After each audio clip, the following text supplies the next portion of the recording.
6, Duncanville in 7, Galena Park North Shore in 8, and Plano East is in 9. Corey, this was kind of the relay that we were really anticipating, just because we're talking about team scores at the end of the day here.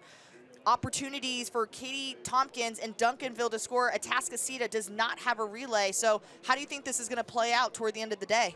Well, Duncanville really needs the win here, I would say, in the 4x2. They're trailing Atascocita by 14 points. If they get the win, they move up to 45. They really do need a game changer here, and it is the 4x200m relay. They are the top seed.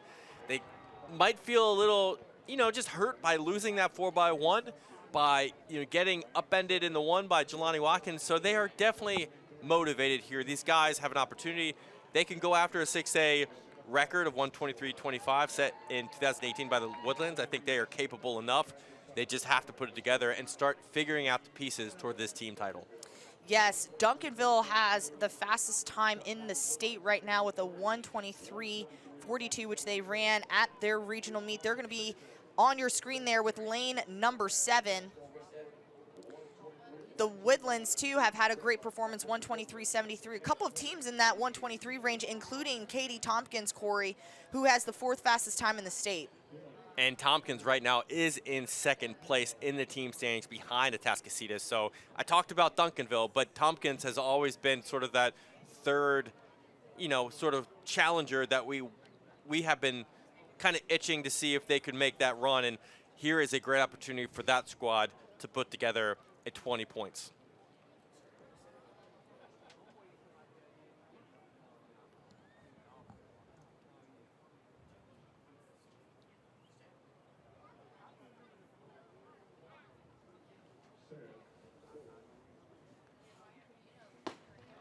Duncanville's going with Braden Williams on the lead here, and they're going to anchor with DeCorian Moore. Let's see if that roster switch changes or helps them in their cause. Duncanville looks great. So does Katy Tompkins. Still pretty even between those two teams.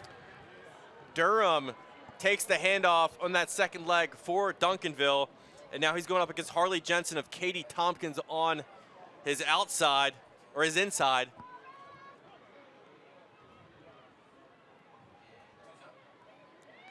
Pretty even on that exchange, Corey, between Tompkins and Duncanville. And this could be the separator right here. Look at Duncanville separating with Thus, Asen Thus. Duncanville is all gas, 0 brakes going down this backstretch. Coming down to the final exchange, Duncanville with the baton first, Katy Tompkins just a few steps behind. And this is going to be quite the finish here in the 4x2 between these two teams. DeCorian Moore finishing things off for Duncanville. Here comes DeCorian Moore, 50 meters to go. Jace McMillan can't keep up with Katy Tompkins. It's going to be Duncanville taking 20 points here. Oh, look at the time, Olivia. Wow! Look at the time. Look at this. That is, wow. Duncanville, Corey, 122.25. That is an incredible time. Not only a U.S. #1, but that is an all-time record by nearly that's a second better than the Woodlands. 123.25 was the national record, and Duncanville put a second on it. They demolished that. And I think the key there was their third leg. Ace Thus really just broke away, right? And handing it off to Moore, execution was flawless. He took it home. That third leg for Duncanville, as you mentioned, I think helped to solidify this victory. I have never seen someone demolish a backstretch here at the state championships like I saw there, putting their team just a couple more tiers in front of the rest of the field. Katy Tompkins was closing, but it just was not enough track to get through. So Duncanville are your new record holders here. What is it about national records and going under them multiple times? Katy Tompkins also under the former national record.